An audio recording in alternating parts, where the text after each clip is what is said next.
Guys, అందరూ ఎలా ఉన్నారు? ఈరోజు వీడియో ఏంటంటే మా ఊర్లో ఉన్న దత్తాశ్రమంకి అయితే వచ్చాము. ఇక్కడ అన్ని దేవుళ్ళ టెంపుల్స్ అయితే ఉన్నాయి. ఆల్మోస్ట్ గోశాల కూడా ఉంది.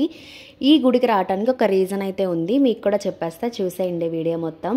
ఇక్కడ కార్యసిద్ధి ఆంజనేయ స్వామి టెంపుల్ ఉంది. ఇక్కడ కొబ్బరి బోండం కడితే కోరిక నెరవేరుతుంది అని నమ్మకం ఉంది. ఎవరి నమ్మకం అయితే వాళ్ళకు ఉంటుంది కదా. కడితే కోరిక తీరిపోతుందా అంటే మనం ఏం చేయలేము. హోప్ ఫర్ ద బెస్ట్ అంతే. అలాగే నేను కూడా ఈ టెంపుల్కి వచ్చాను. ప్రాసెస్ ఏంటంటే 50 రూపీస్ మనం పే చేస్తే వాళ్ళు మనకి కొబ్బరి బోండం ఇస్తారు పైన థ్రెడ్తో.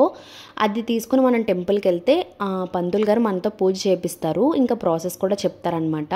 తర్వాత మనకు కొన్ని అక్షింతలు ఇస్తారు. ఆ కొబ్బరి బోండాన్ని పట్టుకుని మనం టెంపుల్ చుట్టూ 16 ప్రదక్షిణాలు చేయాలి. ఒక మంత్రం చదువుతూ, నేను ఆ మంత్రం మీ క్లాస్లో డిస్ప్లే చేస్తాను చూడండి. తిరిగిన తర్వాత ఆ కొబ్బరి బోండాన్ని అక్కడ కట్టేసి దాని మీద అక్షింతలు వేసి దండం పెట్టుకోవాలి. తర్వాత లోపలికి వెళ్తే మనకు ప్రాసెస్ చెప్తారు. అంటే ఏంటంటే ఇది 16 డేస్ చేయాలి. ఆ మంత్రాన్ని ఎవ్రీడే 108 టైమ్స్, ఇంకా హనుమాన్ చాలీసా 3 టైమ్స్ చదువుకోవాలి. ఈ 16 డేస్లో ఒక సాటర్డే మనం ముందు ఇంటిమేట్ చేసి అక్కడికి వెళ్తే మనకి గారెల దండ ఇస్తారు. లేకపోతే మనమే ఇంట్లో ప్రిపేర్ చేసుకుని తీసుకుని వెళ్ళొచ్చు. అది ఆంజనేయ స్వామికి వేస్తారనమాట. తర్వాత లాస్ట్ 16th డే అయిపోతుంది కదా, దాని నెక్స్ట్ డే వచ్చి మనం ఆ కొబ్బరికాయని విప్పేసి కొబ్బరికాయని కొట్టాలి. అంతే. ఆ మంత్రాన్ని మనం ఎప్పుడైనా చదువుకోవచ్చు. అది మన నమ్మకం, అది మన ఇష్టం అనమాట. అలానే నా ఛానల్ కూడా సబ్స్క్రైబ్ చేసుకోండి.